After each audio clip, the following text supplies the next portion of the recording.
오늘 우리에게 주시는 하나님의 은혜의 말씀은 요한복음 4장 1절에서 26절까지의 말씀입니다.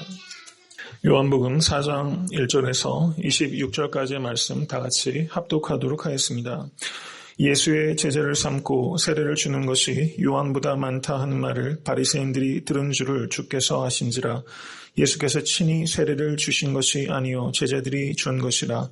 유대를 떠나사 다시 갈릴리로 가실새 사마리아로 통행하여야 하려는지라.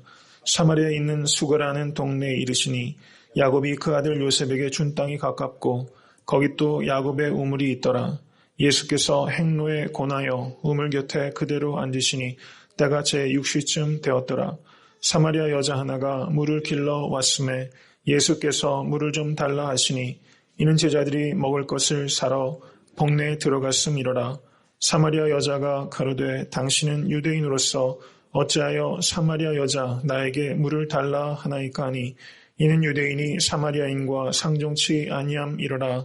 예수께서 대답하여 가라사대 내가 만일 하나님의 선물과 또 내게 물 좀 달라 하는 이가 누구인 줄 알았다면 내가 그에게 구하였을 것이요 그가 생수를 내게 주었으리라. 여자가 가로되 주여 물기를 그릇도 없고 이 우물은 깊은데 어디서 이 생수를 얻겠사옵나이까. 우리 조상 야곱이 이 우물을 우리에게 주었고 또 여기서 자기와 자기 아들들과 짐승이 다 먹었으니 당신이 야곱보다 더 크니이까. 예수께서 대답하여 가라사대 이 물을 먹는 자마다 다시 목마르려니와 내가 주는 물을 먹는 자는 영원히 목마르지 아니하리니 나의 주는 물은 그 속에서 영생하도록 솟아나는 샘물이 되리라. 여자가 가로되 주여 이런 물을 내게 주사 목마르지도 않고 또 여기 물 길러 오지도 않게 하옵소서. 가라사대 가서 내 남편을 불러오라. 여자가 대답하여 가로되 나는 남편이 없나이다. 예수께서 가라사대 내가 남편이 없다는 말이 옳도다. 내가 남편 5이 있었으나 지금 있는 자는 내 남편이 아니니 내 말이 참되도다.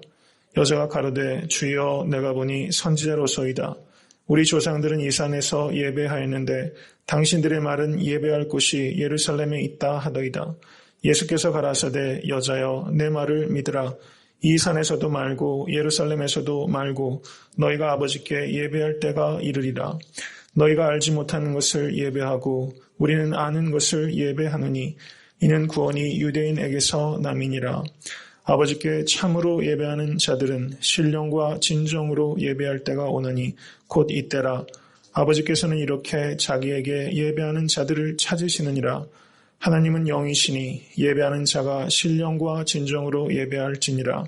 여자가 가로되 메시아 곧 그리스도라 하는 이가 오실 줄을 내가 아노니 그가 오시면 모든 것을 우리에게 고하리시리이다. 예수께서 이르시되 내가 말하는 내가 그로라 하시니라. 아멘. 하나님의 말씀입니다.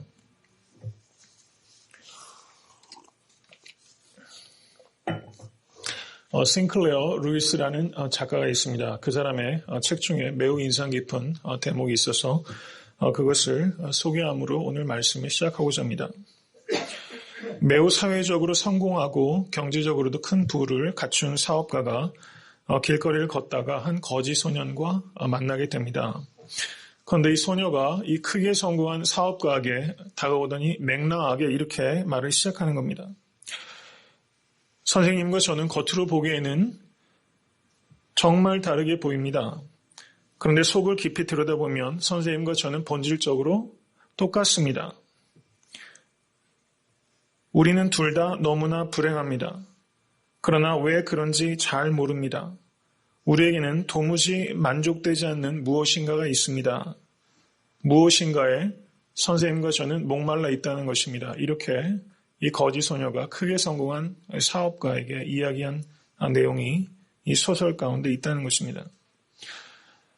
요한복음 3장은 그 니고데모와 예수님과의 대화와 만남에 대한 기록이고 그 요한복음 4장은 전체 장을 할애해서 그 사마리아 여인, 구원의 중심으로부터 가장 떨어져 있는 그 marginal people, 보이지 않는 그런 사람, 구원을 받는 순서를 정한다면 가장 마지막에 구원받을 것 같은 이 사마리아 여인에 대한 기록이 나타나고 있는 것입니다. 거지 소녀와 세상에서 크게 성공한 사업가가 크게 대조가 되고 있는 것처럼 이 요한복음 3장의 니고데모와 그 요한복음의 4장의 이 사마리아 여인이라는 이 두 아주 대조적인 캐릭터는 하나님의 구원은 누구나 구원하시는 능력의 복음이라는 것을 선포하는 것인 동시에 사마리아 여인이나 니고데모나 예수 그리스도가 필요하지 않은 인생은 하나도 없다는 것을 요한복음 3장과 4장의 캐릭터를 통해서 말씀하고 있는 것입니다. 니고데모는 그 당시에 최고의 학식을 가진 사람입니다. 거기에 반해서 이 사마리아 여인은 무학의 사람입니다. 니고데모는 율법의 사람이라고 할 수 있다면 이 사마리아 여인은 이혼만 5번 하고 지금은 한 남자와 결혼도 하지 않은 채 동거하고 있는 사회적으로 도덕적으로 매우 지탄받고 있는 그러한 사람이라고 할 수 있습니다. 그리고 한 사람은 유대인 남자요, 한 사람은 이방인 여인이란 측면에서 너무나 대조적인 두 사람. 그렇지만은 예수님께서는 이 두 사람이 갖고 있는 그런 외형적인 것들을 꿰뚫어 보시고 이 두 사람의 내면적인 본질을 정확하게 보신 것입니다. 예수님께서는 이 니고데모와 이 사마리아 여인에게 공이 있는 영적인 목마름, 그것을 보시고 다가가셨던 것입니다. 예수님께서 요한복음 3장을 보시면 니고데모가 말하는 것에 대답하지 아니하시고 니고데모의 생각에 대답하셨다고 말씀드렸습니다. 오늘 본문에서도 사마리아 여인과 예수님의 대화를 보면 예수님께서는 이 사마리아 여인이 이렇게 말하는 표면적인 이 내용들을 가지고 대화하신 것이 아니라 깊은 대화, 정말 이 여인이 생각하지도 못했던 그러나 그 마음 깊숙한 곳에서 갈증을 느끼는 바로 그 문제를 예수님께서는 대화를 통해서 너무나 스스럼 없이 너무나 자연스럽게 이 대화를 주도적으로 이끌어가고 있다는 것을 알 수가 있습니다. 저는 목회자로서 목회를 하다 보면 그야말로 니고데모와 같은 그런 높은 위치에 있는 사람도 만날 것이고 또 목회를 하다 보면 사마리아 여인과 같이 세상에서 버림받고 천대받는 사람도 만나게 될 것인데 어떻게 그렇게 높은 사람들 앞에서 위축되지 않고 어떻게 이렇게 낮은 사람들 앞에서 겸손하고 따뜻하게 예수님처럼 대화할 수 있을까? 이것은 목회자로서 저에게 큰 숙제이기도 하고 또 성도님들 역시 교회에서 맺게 된 모든 관계들 속에서 또 사회관계에서 맺는 관계들 속에서 그 예수님께서 니고데모를 만나는 방법들 그리고 사마리아 여인을 대하시는 그 방식들을 통해서 우리가 정말 배워야 될 지혜가 참 많이 있다고 생각이 됩니다. 저는 이 말씀을 묵상하면서 나의 높고 낮음, 나의 나됨이라는 것을 우리가 너무 보게 되면 니고데모를 대하기도 힘들고 사마리아를 대하기도 힘들겠다. 여인을 대하기도 힘들겠다. 그런 생각이 듭니다. 예수님께서 내 안에 거하시면 만왕의 왕이신 예수님을 모시고 나아가면 니고데모가 아니라 세상의 어떤 왕 앞에서도 만날 수 있는 것이고 예수님께서 말씀이 성육신 되셔서 이 파운드의 그 작은 몸무게 아기로 오셨던 것을 생각하면서 구유에 누이신 아기 예수님과 나아가면 사마리아 여인이 아니라 세상에서 가장 낮은 어떤 사람이라도 내가 허심탄회하게 만날 수 있겠구나 이런 묵상을 해보게 됩니다. 관건은 내 안에 예수께서 살아계신 만큼 나는 자유롭게 모든 사람을 만날 수 있다 이런 생각이 듭니다. 정말 성도님들 가운데 정말 이와 같은 자유가 경험될 수 있게 될 간절히 바랍니다. 니고데모와도 스스럼 없이 교제하시고 사마리아 여인과도 너무 자유롭게 사귐을 가질 수 있는 그런 관계의 축복이 성도님들의 2011년도의 삶 가운데 열리게 되기를 주님의 이름으로 간절히 축원합니다. 오늘 챕터 그 4장은 전체는 그 예수님과 이 사마리아 여인의 대화를 중심적으로 이루어지고 있지만 전체적인 구조에 대해서 우리가 잠시 살펴보는 게 이해를 도울 것 같습니다. 먼저 그 요한복음 4장 1절에서 6절은 그 새로운 이야기가 그 도입되는 그 인트로덕션입니다. 말하자면 세팅입니다. 무대 장치가 만들어지고 있는 게 이 4장 1절부터 6절까지죠. 그렇지만 이 무대 장치 안에도 매우 중요한 그런 신학적인 영적인 진리가 있습니다. 7절부터 16절까지는 예수님과 사마리아 여인과의 대화가 진행됩니다. 4장 8절을 보시면 제자들이 먹을 것을 사러 동네에 들어갔다 하면서 제자들이 무대 아래로 싹 내려오는 거예요. 그리고 사마리아 여인과 예수님의 대화에 카메라가 줌인해서 들어가서 그 장면을 굉장히 디테일하게 살려내고 있는 것입니다. 그리고 27절에서 30절을 보시면 이 사마리아 여인이 물동이를 버려두고 동네에 들어가서 사람들과 대화하는 이 사마리아 여인의 증거가 나오게 됩니다. 이렇게 되면서 사마리아 여인이 무대에서 내려오자 또다시 마을에 음식을 사러 갔던 제자들이 무대 위로 다시 올라오게 됩니다. 그래서 31절부터 38절까지는 랍비어 잡수소서 하면서 음식을 구해온 제자들과 예수님의 대화가 38절까지 진행이 되고 있습니다. 그리고 39절부터 42절까지는 이 사마리아 여인을 통해서 이끌려온 사람들이 예수 그리스도를 세상의 구주라고 고백하며 영접하는 중생의 역사가 나타나게 되는 것이죠. 이렇게 4장은 문학적으로도 매우 간결하고 아름다운 구조를 가지고 이 아름다운 만남을 표현하고 있다는 것입니다. 4장 전체에서 다루고 있는 대표적인 주제들은 living water, 예수님께서 생수다. 이 생수라는 것은 흐르는 물이고 또 담수라는 것을 의미하는 것입니다. 피지컬리 말하자면요. 예수님께서 생수다라는 것, living water, 예수님의 아이덴티티, 예수님은 영생하도록 솟아나는 샘물이다 라는 예수님의 정체성에 대한 이야기가 큰 첫 번째 주제라면 두 번째는 true worship, 진정한 예배가 무엇인가. 그 다음에 세 번째는 사마리아라는 그 이방 땅에 이방인처럼 취급받고 버려진 이 사마리아 땅에서의 복음 전도, 미션, 이 세 가지에 대한 것입니다. living water, 그 다음에 worship, 그 다음에 미션. 굉장히 중요한 주제가 이 4장에서 이 만남과 대화 안에 나타나고 있다는 것입니다. 이 말씀을 통해서 이 세 가지 주제에 대해서 보다 깊은 알미 우리 가운데 열릴 수 있게 되기를 간절히 바랍니다. 4장 1절에서 6절을 보시기 바랍니다. 4장 1절에서 6절은 4장 전체를 이끌어가는 시작하는 세팅입니다. 백그라운드를 말하고 있는데요. 4장 1절부터 3절을 보시면 예수의 제자를 삼고 세례를 주는 것이 요한이 많다 하는 말을 바리새인들이 들은 줄을 주께서 아신지라 이렇게 말하고 있습니다. 요한의 광야에서의 세례 사역이 매우 성공적이어서 그 종교 지도자들이 사람을 보내서 내가 선지자냐 내가 그리스도냐 계속 힐문하지 않습니까? 말하자면 조사를 하러 날아온 것입니다. 그런데 지금 예수께서 예수의 사역 역시 세례 요한의 사역과 매우 유사성이 있었고 메시지도 매우 유사성이 있었습니다. 그리고 세례도 세례 요한이 세례 주던 곳과 굉장히 가까운 곳에서 주고 있었죠. 그렇기 때문에 유대 종교 지도자들은 벌써 굉장히 긴장하고 있는 겁니다. 도대체 누가 나타나서 이렇게 사람들의 어텐션을 다 가져가니까 시기 질투를 가지고 바리새인들이 벌써 알았다는 것을 예수님께서 신적 디바인 날리지를 가지고 그걸 아신 것입니다. 여기에서는 주께서 아신지라 이것은 예수님의 신성에 대해서 간접적으로 이 사도 요한이 말하고 있는 것입니다. 요한복음 전체를 보시면 예수께서 아셨다라는 것이 매우 중요한 주제로 다뤄지고 있습니다. 몇 가지 용례만 제가 말씀을 드리겠습니다. 요한복음 5장 6절을 보시면 38년 된 병자를 보시고 예수께서 그 누운 것을 보시고 병이 벌써 오랜 줄 아시고 이르시되 내가 낫고자 하느냐 이렇게 물으셨습니다. 요한복음 6장 15절을 보시면 오병이의 기적이 나타난 뒤에 사건입니다. 예수께서 저희가 와서 자기를 억지로 잡아 임금 삼으려는 줄을 아시고 다시 혼자 산으로 떠나가시니라.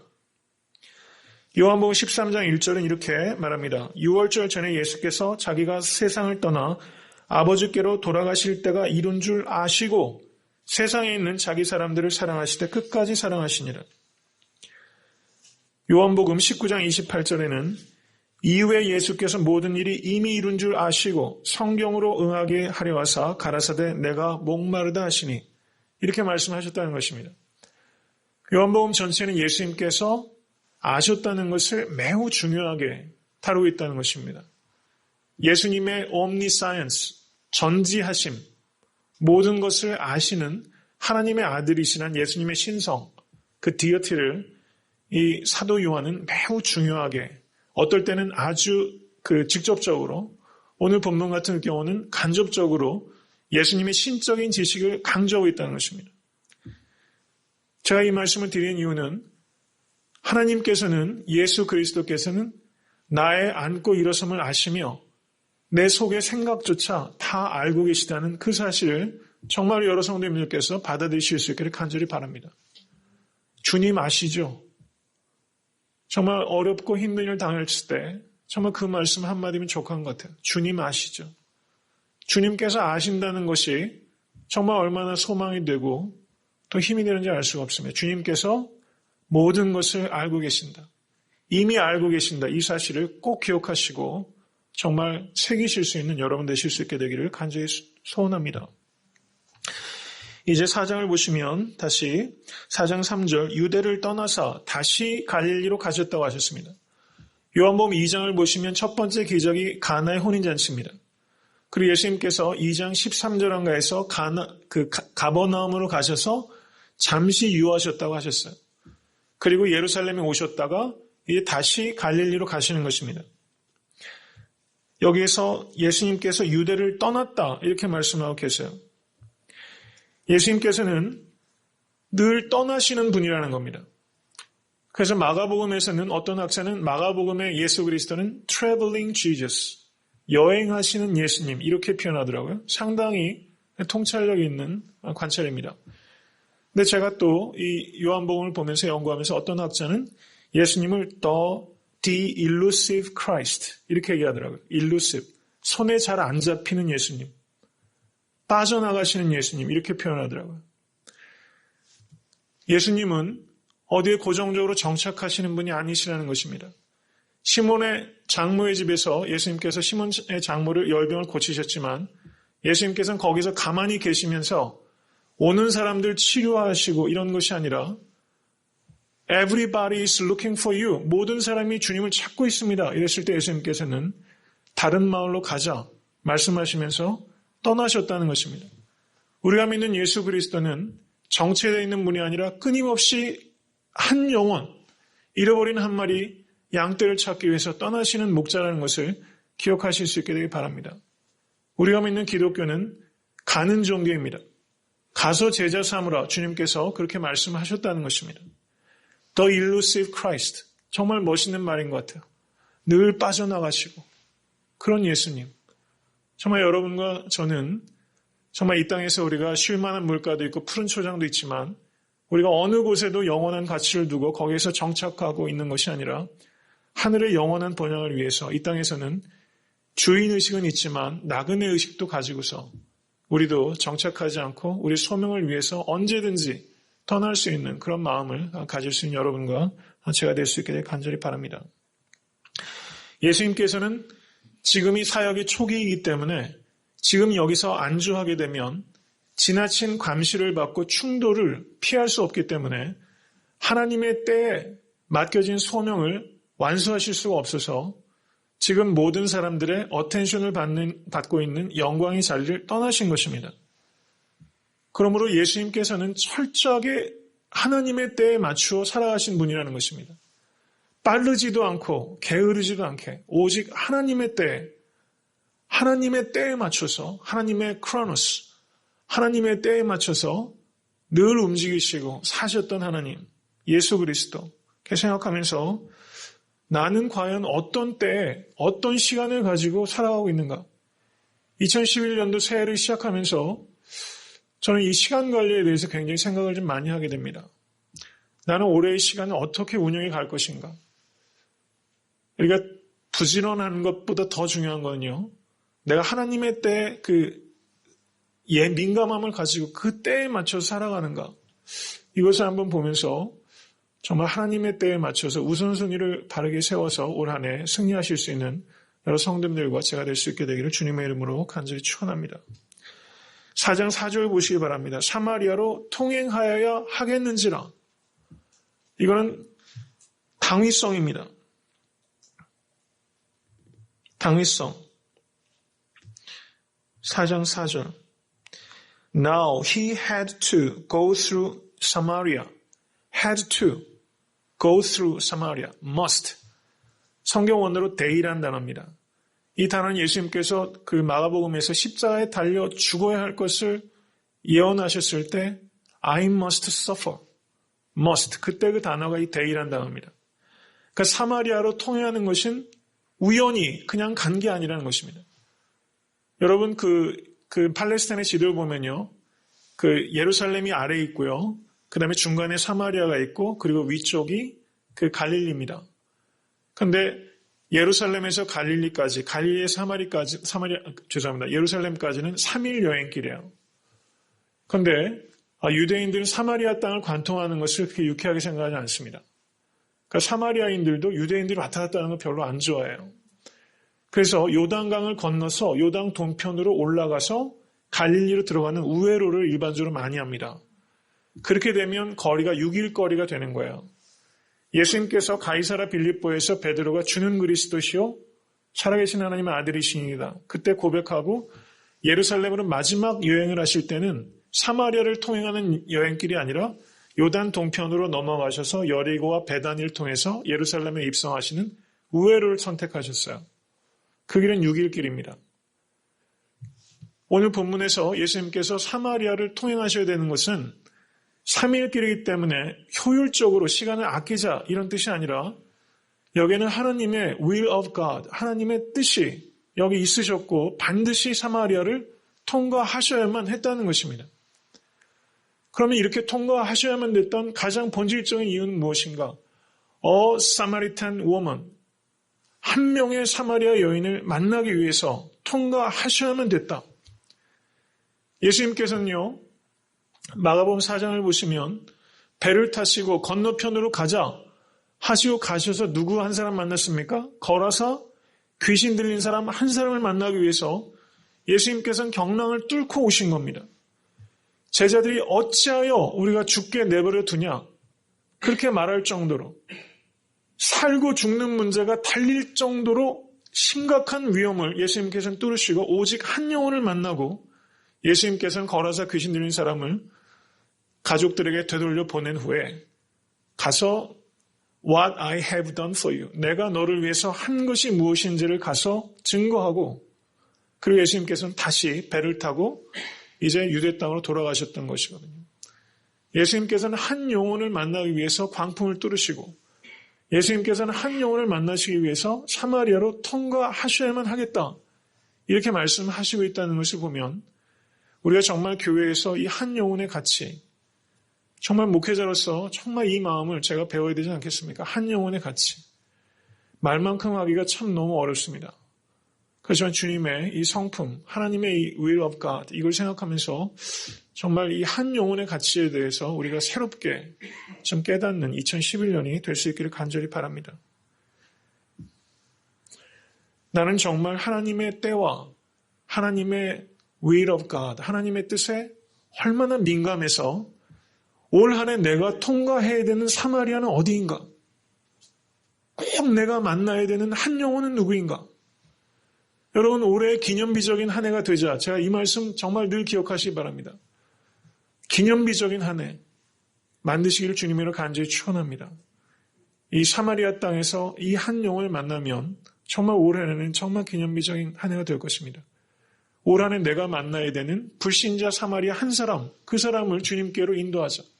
어느 교회가 됐든 그 사람 주님께 인도하자. 한 사람의 사마리아 사람. 꼭 염두에 두시고 올 한 해 반드시 기도와 또 헌신을 통해서 그 일을 감당하실 수 있게 되기를 바랍니다. 이제 예수님께서 4장 6절을 보시면 4장 6절 보시기 바랍니다. 행로에 고나여 우물 곁에 그대로 앉으시니 때가 제 6시쯤 되었더라. 저는 여기에다 그냥 의태어를 한번 넣어서 그대로 철퍼덕 앉으시니 이런 생각이 들더라고요. 얼마나 고단하셨으면. 에논에서부터 예수님께 세례하셨던 에논에서부터 이 수가성까지는 약 40마일 정도 되는 거리입니다. 40마일 정도면 얼마 정도를 걸어야 되는지 잘 모르겠지만 사람마다 차이가 있겠죠. 지금 도착하셨을 때가 6시입니다. 6시면은 정오입니다. 예수님께서 십자가에 달리셨을 때가 몇 시죠? 그 6시예요. 6시. 이 두 가지 사건을 연결시키기는 좀 무리가 있지만 저는 지금 생각해 보면서 사마리아 여인을 만나는 것은 십자가를 지는 각오가 아니면 할 수 없다. 이런 생각이 들더라고요. 모든 사람들이 터부시하고 만나면 손가락질하는 그 사람을 가서 섬기기 위해서는요.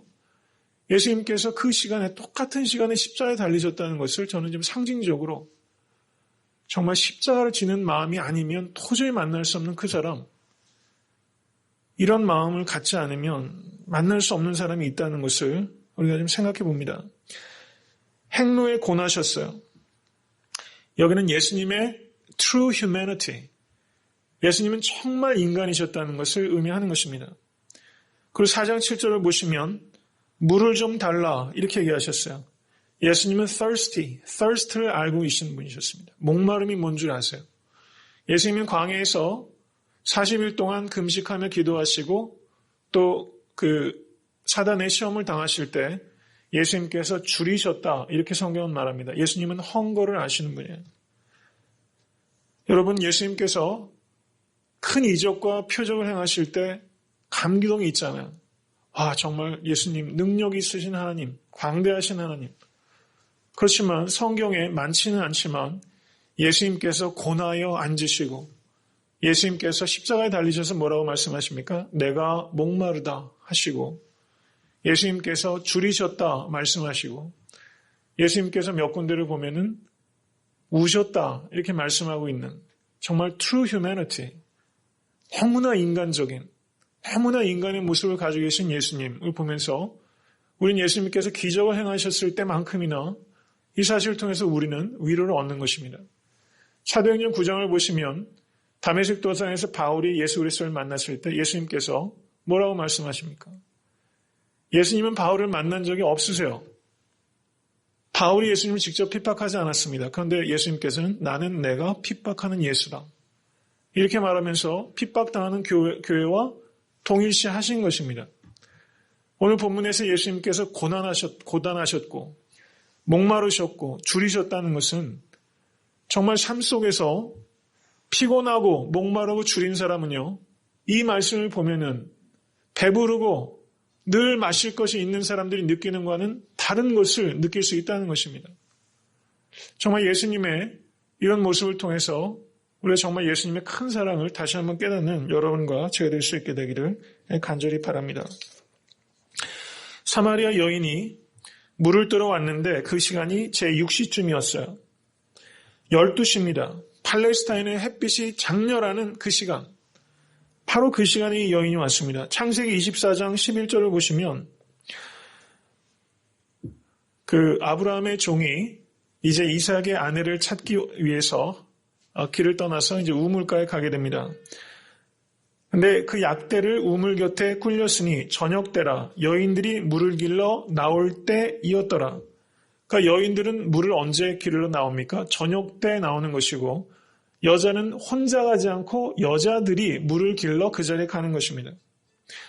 그래서 우물가에 가서 물을 깃는 시간은 대부분은 모닝, 아침이거나 이브닝, 저녁 2시간인 거예요. 그리고 혼자 안 갑니다.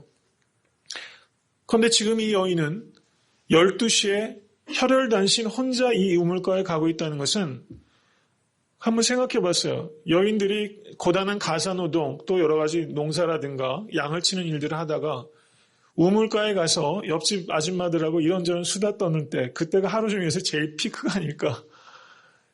그냥 우물에서 시원한 물 기울이면서 그때 이런저런 이야기하면서 여인들이 휴식하고 또 즐기기도 하고 그랬을 텐데 이 여인은 그냥 왕따였습니다. 혼자 12시를 택한 이유는 12시에 가면 사람이 없기 때문에 자기 혼자 가서 그냥 몰래 가져오려고 갈 수밖에 없는 굉장히 고독한 여인이라는 것이죠. 왕따였습니다.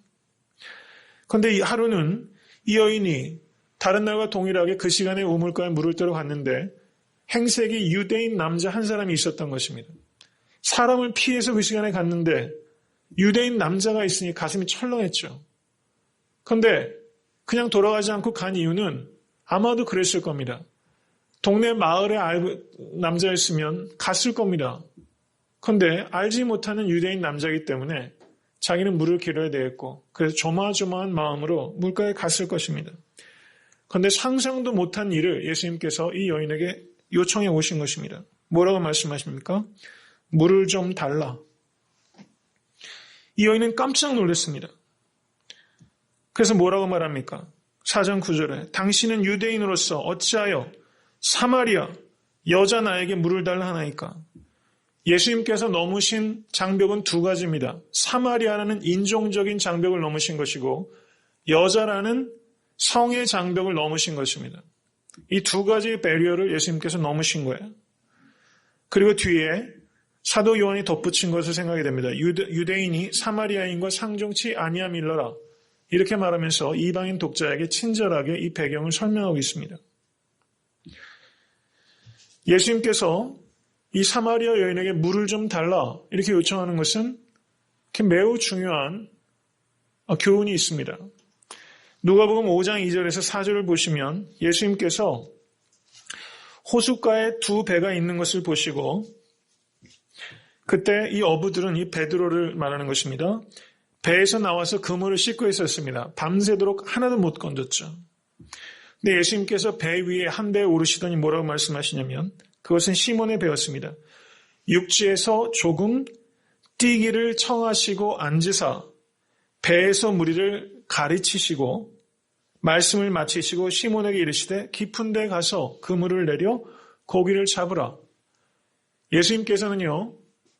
이 새벽에 새벽 기도회죠 말하자면요. 밤새도록 물고기 잡고 아무것도 못했는데 해변가에 수많은 사람들이 앉아있는데 예수님께서는 배 한 척을 띄어서 모든 사람의 시야를 확보할 수 있는 그런 곳에 쓰셔가지고 해변가를 향해서 말씀하시는 굉장히 지혜로운 방법을 택하셨어요. 그런데 그때 예수님께서 가리키시던 장소로 이 베드로의 배를 택하시고 청하사 조금 뛰게 해달라 이렇게 얘기하시면서 작은 호의를 베풀 수 있는 기회를 이 베드로에게 주고 있다는 것입니다.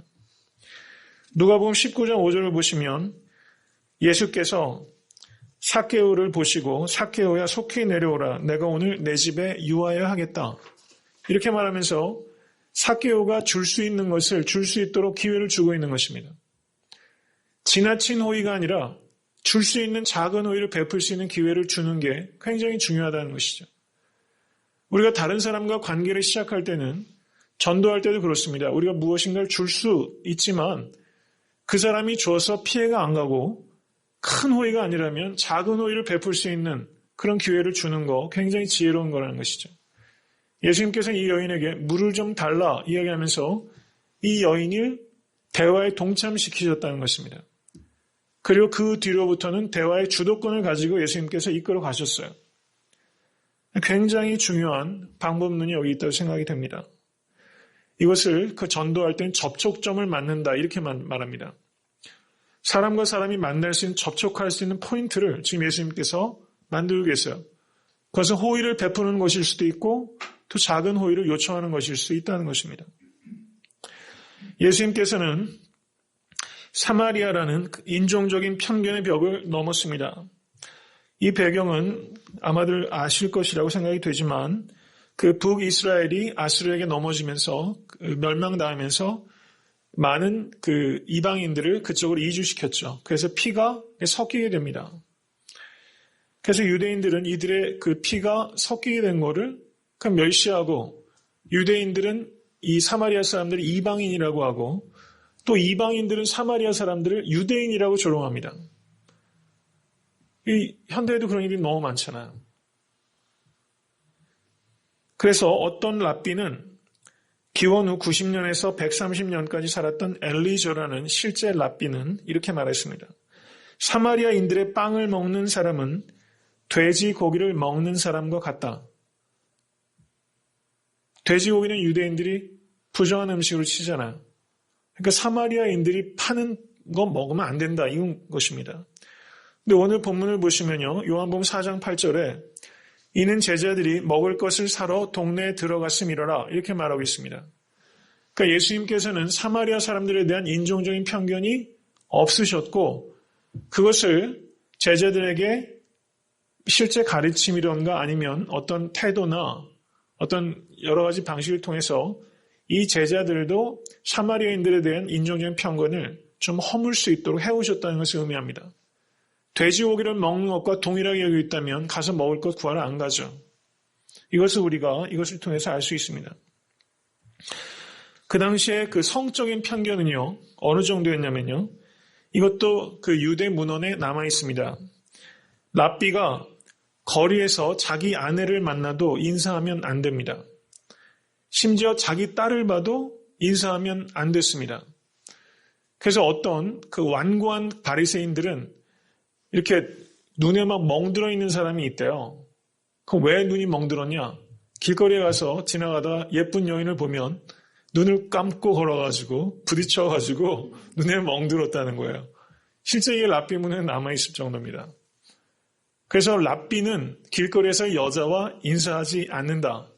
이게 랍비의 기본적인 룰인 거예요. 그런데 지금 예수님께서 여자와 이야기를 하셨어요. 그런데 이 여자도 보통 여자입니까? 남편이 5이나 있었던 여인이에요. 지금은 동거하는 여자입니다.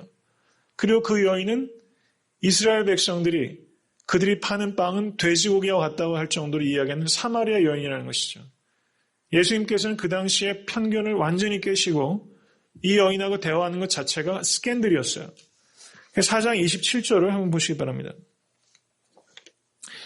인종적인 편견이 다른 유대인들보다는 상당히 완화된 제자들이지만 이때의 제자들이 돌아와서 예수께서 여자와 말씀하시는 것을 이상히 여겼으나 이렇게 말씀하고 있잖아요. 예수님께서는 이제 랍비로서 가리키는 사역을 시작하신 거예요. 여러분, 초기의 레퓨테이션이 굉장히 중요합니다. 교회도 소문이 잘 나야 되잖아요. 그렇죠? 처음이 굉장히 중요합니다. 그런데 예수님께서는요, 지금 사역을 시작하신 아주 초기에 본인 스스로 자기의 레퓨테이션을 완전히 망가뜨리는 일을 하신 거예요. 왜냐하면 예수님은 그것이 본질이 아니라고 생각하기 때문에. 레퓨테이션이 상하느냐 안 상하느냐의 문제가 아니라 그렇게 하는 것이 옳으냐 옳지 않으냐. 예수님께서 언제나 이런 관점에서 보시기 때문에 제자들은요, 예수님 그렇게 하면 큰일 납니다. 앞으로 그렇게 하지 마세요. 예수님 사역 그래가지고 어떻게 하시려고 합니까? 이런 겁니다. 그렇지만 예수님은 아니다. 얘기하시는 거죠. 우리가 이렇게 할 수 있을까? 깊이 한번 생각해야 됩니다. 요한복음 8장 48절을 한번 보시기 바랍니다. 요한복음 8장 48절.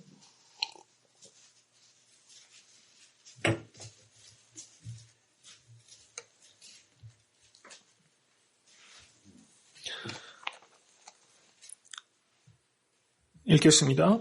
유대인들이 대답하여 가로되 우리가 너를 사마리아 사람이라 또는 귀신이 들렸다는 말이 옳지 아니하냐. 유대인들이 예수님을 어디 사람이라고 했어요? 사마리아 사람이라고 한 겁니다. 저는 예수님께서 이 사마리아 여인과 대화하시고 또 사마리아 사람들 집에 가서 이틀 유하셨을 거예요. 이틀 유하시면서 이 이야기들이 안 퍼질 수 있나요? 퍼지죠. 사마리아 여인 한 사람을 구원하고 사랑하시기 위해서 예수님은 사마리아 사람이라는 모욕을 감수하신 것입니다. 우리가 사랑한다는 것은 상처받는 각오가 없이는 불가능하다는 것을 우리가 이해해야 되는 것입니다. 예수님께서 나를 사랑하시기 위해서, 나를 지시기 위해서 예수님께서 감당하셨을 그 십자가, 나 때문에 어떤 오명, 어떤 누명, 어떤 욕을 당하셨을까? 이렇게 생각해 보면 나도 한 사람을 사랑하기 위해서 무슨 짐을 지고 있는가? 무슨 상처를 감수하고 있는가? 이렇게 생각해 보면서 우리가 사랑은 어려운 것입니다. 그런데 how to love, 어떻게 사랑할지에 대해서 우리가 깊이 생각해야 되는데 그렇게 잘 못하고 있죠. 여러분과 제가 사랑하기 원하는 간절한 동경은 있지만 또 사랑할 수 있는 능력은 참 사람에게 없습니다. 성령 안에서 정말 참사랑으로 올 한 해를 아름다운 열매를 맺으실 수 있게 되기를 간절히 바랍니다. 이제 4장 10절을 보시면 예수님께서 대화를 전혀 다른 방향으로 이끌어 가십니다. 내가 만일 하나님의 선물과 또 내게 물 좀 달라는 이가 누구인 줄 알았더라면 내가 그에게 구하였을 것이요 그가 생수를 내게 주었으리라. 여자가 가로되 주여, 이건 영어 번역은 Sir 이렇게 하고 있어요. Lord라고 번역 안 합니다. Kyrie 이렇게 되어 있는데요. 이 여자는 지금 예수님을 Lord라고 고백하는 게 아닙니다. 여기에서 Sir 이렇게 영어 번역은 다 그렇게 번역하고 있어요. 그게 더 맞습니다. 이 여인은 아직 예수님이 누구신지 깨닫지 못하고 있어요. 랍비들은 절대 여자와 신학적인 토론하지 않습니다. 이 여인은 한 번도 이런 영적인 대화에 참여해 본 적이 없어요. 예수님은 이 여인을 얼마나 존귀하게 다루시는지 모릅니다. 이 신령한 하늘의 진리를 이 사마리아 여인과 대화하고 있어요. 평생 처음 이 여인은 이런 대화에 참여해 보는 것입니다.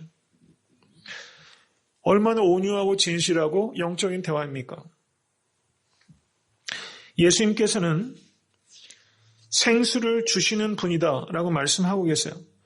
예수님 자신이 생수이시며 또 예수님 자신이 생수를 주시는 분입니다.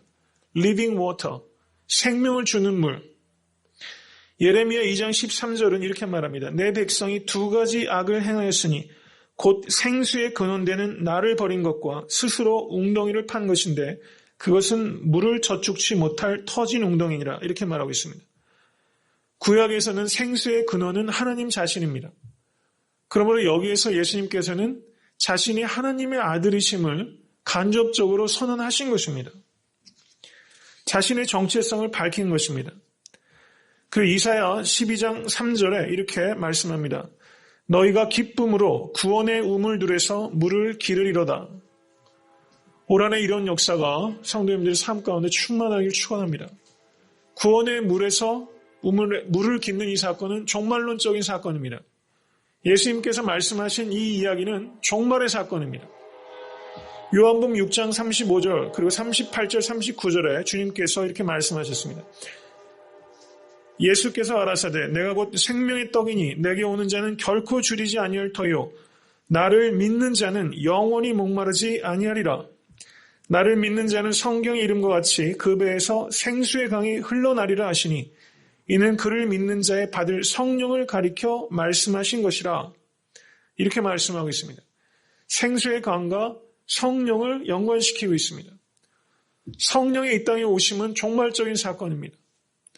성도님들의 삶 가운데 이 생수의 강이 흘러넘치는 그런 아름다운 역사, 이 생명수가 넘치는 역사, 이런 역사가 올 한해 경험되시길 간절히 바랍니다. 말컴 머거리치라는 세상에서 큰 성공을 거둔 유명한 사람이 있습니다. 이 사람이 이렇게 말했어요. 내가 이 세상에 거둔 어떤 성공과 승리도 그리스도께서 영적으로 갈급한 이에게 주시는 생수 한 모금에 비하면 아무것도 아닙니다. 아무것도 아닌 정도가 아니라 명확하게 방해가 되는 것입니다. 이렇게 말했어요. 여러분 세상에서 얻는 성취와 성공도 나의 목마름을 해결해 주는 것 같이 느껴질 때가 있어요. 근데 이 말콤이라는 사람은 뭐라고 말합니까? 오히려 그런 것이 오히려 이 영적인 생수 한 모금에 비할 바도 아니고 오히려 입맛 버린다 이런 얘기죠. 오히려 그것이 방해가 된다 이렇게 말하고 있는 것입니다. 정말 이 말콤 머거리치가 경험했던 예수 그리스도의 생수 그 한 모금 비할 바도 없는 그 깊은 영혼을 해결하는 그런 생수 한 모금, 이 생수 한 모금을 정말 올 한해 흘러넘치는 생수 한 모금뿐이 아니라 정말 매일매일 이 강단을 통해서 생수가 흘러넘치고 이 성도님들 개인의 묵상을 통해서 이런 생수가 흘러넘치고 목장에서 이 생수의 강이 흘러넘치는 사막과 광야에서 강을 내신 하나님을 경험하시는 정말 여러분과 제가 될 수 있게 되기를 간절히 바랍니다. 우리는 예수 그리스도 안에서 해갈을 느끼기도 하면서 예수 그리스도 때문에 배우게 된 목마름과 또 갈증이 있어요. 우리는 이미 세상 것으로는 우리의 영적인 이 목마름이 해결되지 않습니다. 우리는 새로운 목마름을 배우게 된 것입니다. 말슬로우라는 그 심리학자는 생리적 욕구가 충족되지만 지적인 욕구를 추구하게 되고 그것이 또 해결이 되면 도덕적인 욕구를 또 충족하기 원한다. 이렇게 얘기를 하죠. 근데 예수님께서는 그렇게 얘기 안 하십니다. 무엇을 먹을까, 무엇을 마실까, 무엇을 입을까 하지 말라. 먼저 그 나라와 그 의를 구하라. 생리적 욕구, 지적 욕구, 도덕적 욕구 이런 순서로 사람들이 가는 것이 아니라 혹은 그렇게 해야 된다는 것이 아니라 먹고 마시는 것, 입는 것을 다 뛰어넘어서 먼저 그 나라와 그 일을 추구하는 욕구, 이 거룩한 욕구에 우리가 사로잡혀야 된다 이렇게 말씀하고 있다는 것이죠. 예수님 안에서만 가능한 일입니다. 예수님 밖에 있는 사람들은 다 말슬로우의 이 동물적인 욕구의 단계를 따라가겠죠. 근데 예수 그리스도 안에서는 그런 욕구를 따라가는 것이 아니라 먼저 그 나라와 그 의를 최우선으로 삼는 그런 욕구, 이 거룩한 욕구에 우리는 사로잡히게 된 것입니다. 마태복음 5장 6절에 의에 줄이고 목마른 자는 복이 있나니 저희가 배부를 것이며 이렇게 말하고 있죠. 정말 예수 그리스도, 그 생수 되신 예수 그리스도로 말미암아 경험하는 그 해갈, 또 예수님이 아니면 결코 안 되는 그 목마름, 이 두 가지를 가지고 올 한 해를 이렇게 살아가신 여러분과 제가 될 수 있게 되기를 간절히 바랍니다. 이제 예수님께서 이렇게 생수에 대해서 말씀하시면서 자신의 정체성을 드러냈는데 4장 11절을 보시기 바랍니다. 여자가 가로되 Sir, 기를 그릇도 없고 이 우물은 깊은데 어디서 이 생수를 얻겠사옵나이까? 4장 12절 당신이 야곱보다 더 크니까 이렇게 말합니다. 4장 9절을 보시면 예수님에 대한 인식이 유대인이었어요. 근데 지금 여기에서는 야곱보다 더 크니까, 이건 성경 원어로 매라는 단어가 사용되고 있는데요. 이거는 부정적인 대답을 기대할 때입니다. 당신이 야곱보다는 작지 않습니까? 이런 뜻입니다. 그러니까 아직까지 이 여인은 예수님을 야곱보다 작은 자로 인식하고 있는 거예요.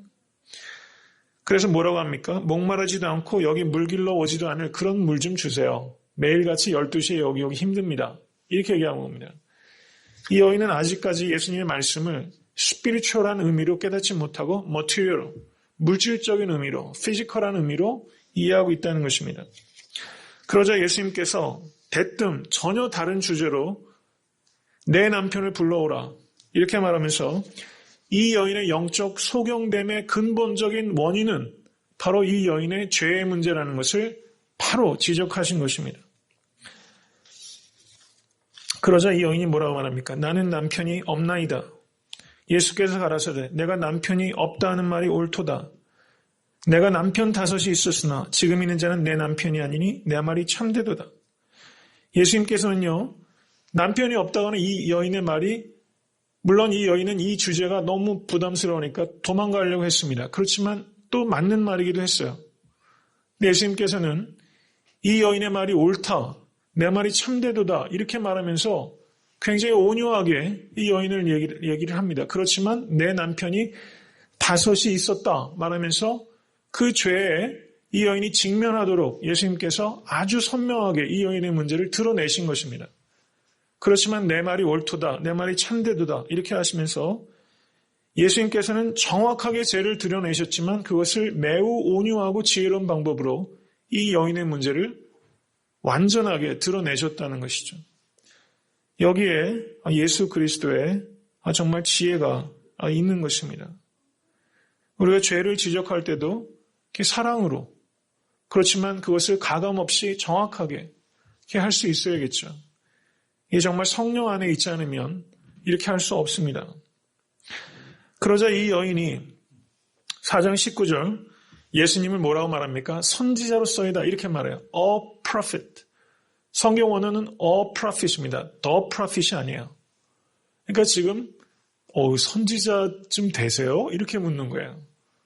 야곱보다 작으신 분, 그전엔 유대인, 근데 a prophet, 조금씩 이 여인의 지식이, 예수님에 대한 그 지식이 발전하고 있습니다. 예수님께서 인내하고 계시기 때문에 이 여인이 예수님의 실체에 접근할 수 있습니다. 그러자 어떻게 됩니까? 4장 25절 한번 보세요. 여자가 가로되 메시아 곧 그리스도라 하는 이가 오실 줄을 내가 아노니 그가 오시면 모든 것을 우리에게 고하시리이다. 예수께서 이르시되 내가 말하는 내가 그러라 I am he. 예수께서 이렇게 말하면서 예수님께서 자신이 그리스도이시라는 것을 아주 명시적으로 말한 경우는 거의 없습니다. 유대인들에겐 그렇게 말하지 않으세요. 내가 그리스도다라고 밝힌 것은 예수님께서 재판받으실 때 네가 찬송받을 자의 아들 그리스도냐? 내가 그러라. 그때 얘기하셨어요. 베드로가 주는 그리스도시오 했을 때 예수님께서 심히 경계해서 말하지 못하게 하셨습니다. 근데 예수님께서는 지금 이 사마리아 여인에게는 자신의 실체에 대해서 아주 직설적으로 말씀하셨다는 것입니다.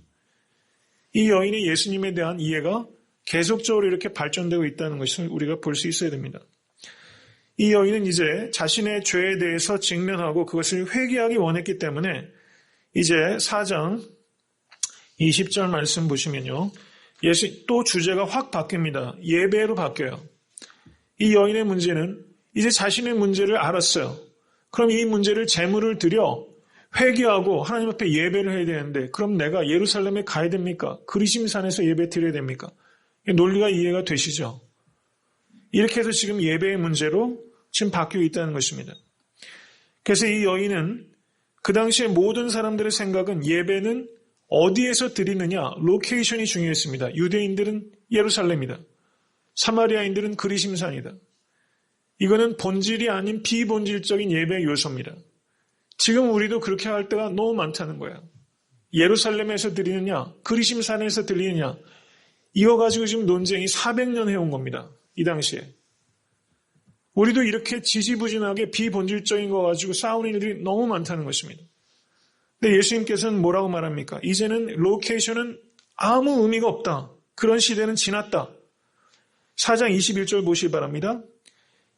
아버지께 예배할 때가 이르리라. 성경 원어는요, to theo 이렇게 됩니다. 영어 번역은 we worship God, the Father 이렇게 되어 있더라고요. 그런데 실제 성경 원어를 문자적으로 번역하면 we worship to the Father입니다. to the Father. 예배의 초점은 to the Father, 하나님께로 향하는 것입니다. 우리의 예배의 초점이 어디인가를 우리가 깊이 생각해야 되는 것입니다. 이제 그 뒤를 보시면 예수님께서 여자야 내 말을 믿으라 이렇게 말하시면서 예수님께서 인내하시고 이 여인에게 계속적으로 가르치고 계십니다. 너희는 알지 못하는 것을 예배하고 우리는 아는 것을 예배하노니 이는 구원이 유대인에게서 남입니다. 사마리아인들은요, 성경을 오직 모세 오경만 인정합니다. 성경을 우리가 부분적으로만 듣고 강단에서 선포되는 말씀도 내 귀에 좋은 것만 들으면 그것은 필연적으로 잘못된 예배를 드릴 수밖에 없다는 것입니다. 참된 예배를 드리기 위한 몇 가지 조건이 있다면 그것은 아버지께 드린다. 예배의 주인은 하나님이시다. 이것에 대한 명확한 인식이 있어야 되고 그 다음에 예배의 대상이신 하나님이 누구신지에 대해서 알지 못하면 알지 못하는 분을 예배할 수 있다는 것을 우리가 두려워해야 됩니다. Knowing God, 하나님을 아는 만큼 참된 예배를 드릴 수 있다는 것이죠. 만약에 우리가 참된 예배를 드리기 원하는 간절한 마음이 있는데 참된 하나님을 알기 위한 노력이 없다면 참된 예배를 드리기 원하는 그 마음 자체도 사실은 진정성이 하나도 없는 것입니다. 참된 예배를 드리기 원한다면 평소의 말씀과 묵상을 통해서 그리고 기도를 통해서 하나님을 아는 지식이 증진되는 만큼 참된 예배를 드릴 수 있다는 것을 우리가 생각해야 됩니다. 알지 못하는 것을 예배하고 우리는 아는 것을 예배한다. 여기서 이 것이라고 표현되는 이 것은 중성명사입니다. 하나님을 알지 못하면요, 인격적인 예배가 불가능하다는 뜻입니다. 퍼스널한 예배가 불가능하다는 거예요. 중성명사가 사용되고 있어요. 하나님을 아는 만큼. 여러분, 그 J.I. 패커라는 유명한 그 이반젤리컬 조직신학자가 있습니다. 정말 훌륭한 학자입니다. 그분 쓴 책이 그 Knowing God. 저도 그분을 한 차례 뵐 기회가 있었는데요. 설교를 들을 기회가 있었고. 근데 Knowing God입니다. 책 제목이 Knowing About God가 아니에요. 우리는 하나님에 관하여 About God. 그냥 몸이 건조한 그런 신학적인 지식은 있는데 Knowing God. 하나님을 정말 체험적으로 경험하는 Knowing God. 이게 너무 약하다는 것입니다. 우리는 Knowing God 하는 만큼 Worship God 할 수 있습니다. 그래서 올 한해는 정말 성도님들과 저에게 정말 하나님을 아는 지식으로 충만할 수 있게 되기를 간절히 바랍니다. 이제 말씀을 이제 맺고자 합니다. 4장 23절을 보시면 아버지께 참으로 예배하는 자들은 신령과 진정으로 예배할 때가 오나니 4장 21절에도 예배할 때가 이르리라. 때에 대한 강조가 계속 있습니다. 곧 이때라. 그러니까 New Worship이 시작됐다는 것입니다. 이전에 올드 월십은 끝났어요. 뉴 월십의 시대. 예수님께서 뉴 템플, 새로운 성전이라는 것입니다. 그리고 이제는 인 신령과 진정으로라는 것은 엔 푸니마티 엔 알레세야, 인 스피릿 엔 트루스 이런 뜻입니다. 성령 안에서 드리는 예배, 그리고 진리 안에서 드리는 예배라는 뜻입니다. 이 신령과 진정을 여러모로 해석할 수 있겠지만 요한복음 전체를 보시면 진리의 성령이라는 표현이 굉장히 많이 나타납니다. 그것을 이해한다면 진리의 성령 안에서 드리는 예배 이렇게 얘기할 수도 있겠고요. 성령 안에서 드리는 예배이면서 말씀 중심인 성경적인 예배 이런 의미로도 이해할 수가 있습니다. 나는 정말 영으로 예배를 드리고 있는가? 하나님은 영이시니 이것은 형식적인 것은 절대적일 수 없다는 뜻입니다. 하나님은 영이시기 때문에. 그리고 하나님께서는 누구를 찾으십니까? 4장 23절 아버지께서는 이렇게 자기에게 예배하는 자들을 찾으시느니라. 이 단어는 제테오란 단어입니다. 하나님께서 seeking 한다는 뜻이에요. searching. 샅샅이 뒤져 찾으시는 사람이 누구인가? 능력자가 아니라 예배자라는 것입니다. 우리가 참된 예배자가 되면 하나님의 전능하심의 통로가 된다는 것을 기억하실 수 있게 되기를 간절히 바랍니다. 그래서 한 해의 첫 번째 수요 예배를 여러분과 제가 드리면서 정말 이 시간에 올 한 해의 가장 큰 목표는 무엇인가? 제가 올 한 해는 기념비적인 한 해를 만들자 계속 말씀드리고 있습니다. 무엇이 한 해의 가장 온전한 목표일 수 있을까? 세상적인 어떤 성취와 성공이 아니라 이 영생수를 경험하는 것. 언제 경험합니까? 예배를 통해서 경험한다는 뜻입니다. Living Water는 월십을 통해서 경험하게 되는 것입니다. 그래서 올 한 해 정말 우리가 가장 크게 비전을 가져야 되는 것은 내가 하나님께서 찾으시는 예배자가 되는 것. 이것이 올 한 해의 가장 최우선적인 목표가 되어야 됩니다. 평생의 최우선적인 목표가 바로 하나님께서 찾으시는 예배자가 되는 것. 그리고 나를 통해서 사마리아 여인 한 사람과 같은 일을 하나님께서 찾으시는 예배자로 부를 수 있는 것. 내가 올 한 해 거기에 성공한다면 정말 하나님께 칭찬받는 한 해가 되리라고 생각이 됩니다. 오늘 말씀 깊이 생각하시면서 또 예수 그리스도를 본받고 또 예수 그리스도의 그 순종을 본받고 또 내가 가야 될 사마리아 땅은 어디이며 내가 또 주께로 인도해야 될 사마리아 여인은 누구인지 한번 깊이 묵상하시면서 올 한 해를 기념비적인 한 해로 이끌어 가시는 성도님과 제가 될 수 있게 되기를 간절히 축원합니다.